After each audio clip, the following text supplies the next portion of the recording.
Ethan pressed his face against the cold windowpane, scanning the dark cornfields stretching out beneath a starless sky. The cicada's hum had gone silent, a sign he'd come to recognize. That's when the lights would start. He clutched the radio he kept by his bed, trying not to blink. "It's happening again," Ethan whispered into the walkie-talkie, barely audible. "I'm telling you, the lights are real." Static crackled on the other end before his friend Jake's bored voice replied, "Ethan, man, give it a rest. You've been at this for weeks. The only thing those lights are is your imagination." But Ethan knew what he saw: faint glimmers hovering above the fields like drifting stars and the silhouette of someone moving between the stalks. He'd tried telling his parents, his teachers, even the sheriff. They dismissed it as an overactive imagination, the result of too many late-night movies. But he'd seen them, and he was determined to prove it.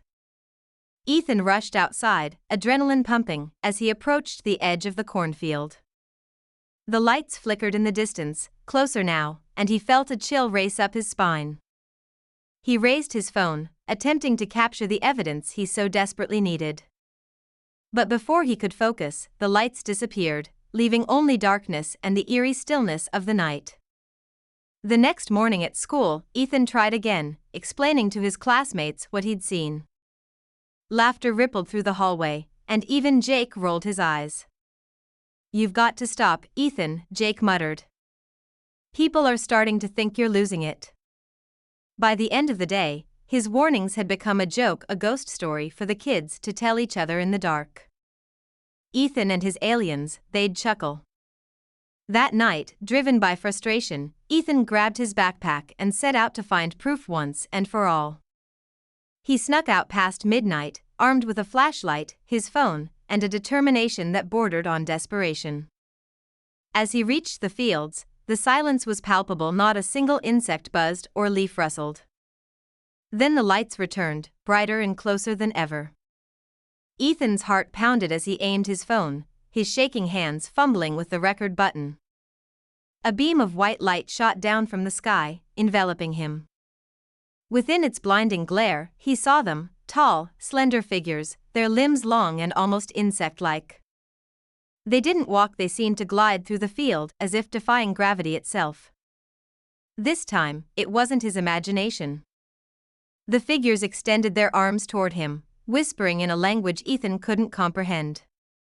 He stumbled backward, his flashlight flickering in his grip.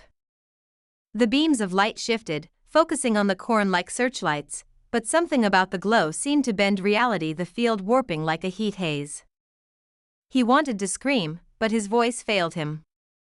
Then, as suddenly as they had appeared, the lights vanished.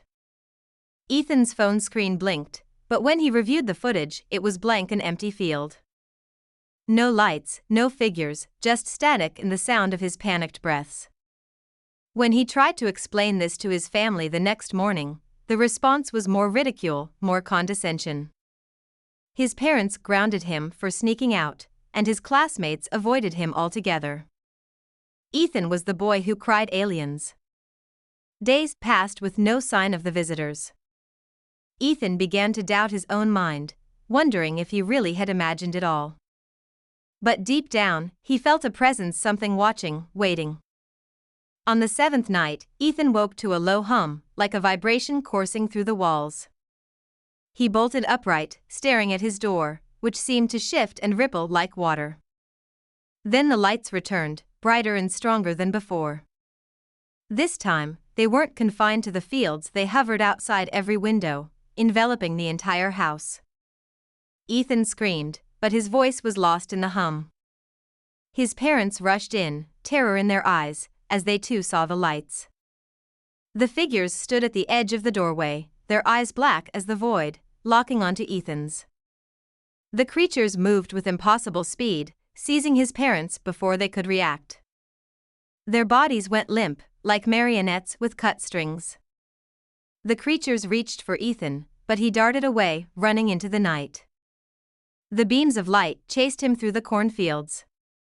He made it to the sheriff's house, pounding on the door until his fists bled.